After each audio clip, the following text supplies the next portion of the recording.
Bonjour à tous et bienvenue au Centre d'information et de recrutement de Paris. Je tenais à vous remercier sur tous les bons retours qu'on a eu sur la vidéo de la formation sous-officier de gendarmerie. Du coup, on s'est dit pourquoi pas faire une vidéo pour vous expliquer comment devenir sous-officier de gendarmerie. On va commencer directement par le vif du sujet avec les conditions d'accès au concours. Tout d'abord, il faut être titulaire d'un titre de niveau 4. Ça peut être un baccalauréat général, professionnel ou technique. Il faut être âgé entre 18 et 35 ans au plus au 1er janvier de l'année du concours.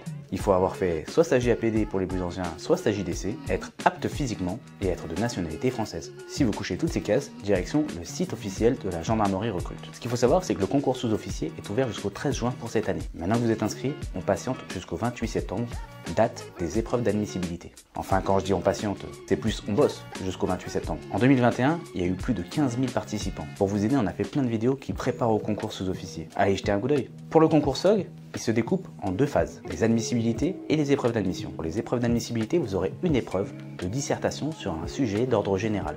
Par exemple, l'année dernière, c'était « Quels sont les enjeux et les conséquences d'une transition vers l'agriculture biologique ?» Je sais, ça a l'air un peu compliqué. Mais si vous retournez sur le site de la gendarmerie, dans l'onglet Révision, vous allez voir qu'il y a plein d'annales pour vous aider à réussir le concours. À la suite de cette épreuve, certains d'entre vous seront conviés en janvier ou février aux épreuves d'admission. Et là, plusieurs épreuves vous attendent. Tout d'abord, les oraux, vous aurez ensuite le sport et une épreuve numérique. Pour le sport, c'est simple, il y a une vidéo que je vous mets directement en lien. Elle est un peu vieille, mais elle explique très bien toutes les épreuves qui vous attendent au sport. Ensuite vient l'épreuve numérique. Il s'agit d'un QCM sur vos connaissances numériques. Vous pouvez retrouver tous les fils des questions et les questionnaires des années précédentes sur le même site que tout à l'heure. Et pour finir, vous avez les oraux.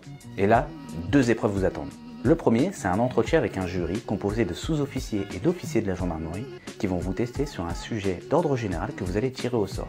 Vous aurez 20 minutes pour le préparer et 40 pour exposer vos idées. À la suite de ça, directement, vous allez avoir un entretien de motivation avec ce même jury. Pour la deuxième épreuve, c'est un rendez-vous avec un psychologue du travail qui jugera de votre aptitude psychologique à devenir gendarme. Et voilà, ce sont toutes les épreuves pour devenir sous-officier de gendarmerie. Si vous êtes reçu, déjà félicitations. Et il est temps de passer une visite médicale avec un médecin militaire. Dans les semaines qui suivront les résultats du concours, vous recevrez une convocation qui déterminera votre aptitude à rentrer en gendarmerie. Vous recevrez aussi votre relevé de notes par mail. Assurez-vous d'avoir transmis une adresse sans erreur. Si par contre vous êtes sur liste complémentaire, pas de panique. Il se peut que cette liste soit activée. En fonction de votre position dans le classement, vous pouvez être appelé pour partir en formation. En école, vous y serez formé pendant 12 mois. La formation est aussi bien théorique que pratique. Sur ces 12 mois, vous passerez 8 mois en formation en école et 4 mois en unité opérationnelle.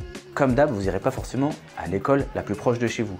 Il y a 7 écoles en France et vous irez là où il y a des places. La formation est coupée en deux phases, la période verte et la bleue. Pendant la période verte, vous apprendrez la base de la militarité, la déontologie et l'éthique militaire.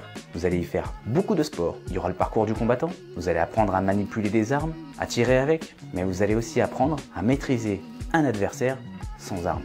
Pendant cette période, vous ferez un bivouac. Vous allez voir, c'est un joli retour à la vie sauvage. Après ces 3-4 mois à crapahuter dans la terre, vous changerez de tenue pour le bleu gendarmerie. La même que moi. Et à partir de ce moment, vous allez apprendre le vrai cœur du métier de gendarme. C'est-à-dire la police judiciaire, le droit pénal, la procédure pénale, la police technique et scientifique, l'anthropométrie, les techniques d'intervention professionnelle, la sécurité routière, l'accueil du public ou encore le recueil de plaintes. En soi, une grande partie des missions du travail de gendarme. Durant ces 8 mois, vous serez noté et classé du premier au dernier. Exemple, si vous êtes 100, la direction générale va mettre à disposition 100 places dans toute la France. Le premier aura 100 choix et le dernier, plus qu'un seul. Vous allez devoir choisir votre région d'appartenance et la subdivision d'armes. Pour ceux qui n'ont pas vu notre vidéo sur les subdivisions d'armes juste ici, je vous fais un petit récap. En gendarmerie, il y a 3 subdivisions d'armes.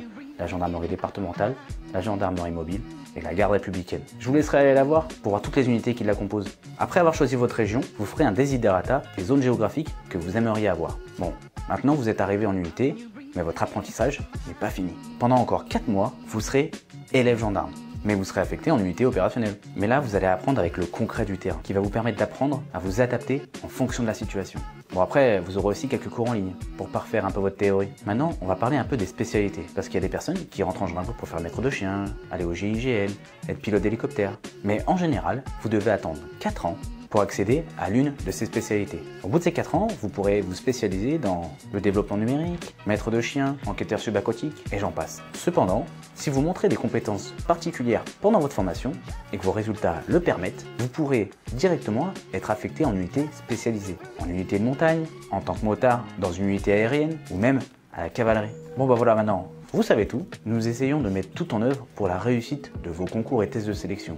Si vous farfouillez un peu dans la chaîne, vous verrez plein de vidéos qui vous entraînent et vous préparent à la réussite au concours. En tout cas, je souhaite bonne chance à toutes les personnes qui présentent les concours sous-officiers cette année. Si vous l'avez loupé une fois, pas de panique, continuez de travailler, c'est ça la clé du succès. Si vous avez des questions sur votre orientation en gendarmerie, n'hésitez pas de venir directement nous voir aux 12 places de la République à Paris. Sur ce, n'hésitez pas à vous abonner, à activer la cloche, de nous suivre sur nos réseaux sociaux. Comme d'hab, moi je vous dis à très vite au Centre d'information et de recrutement de Paris.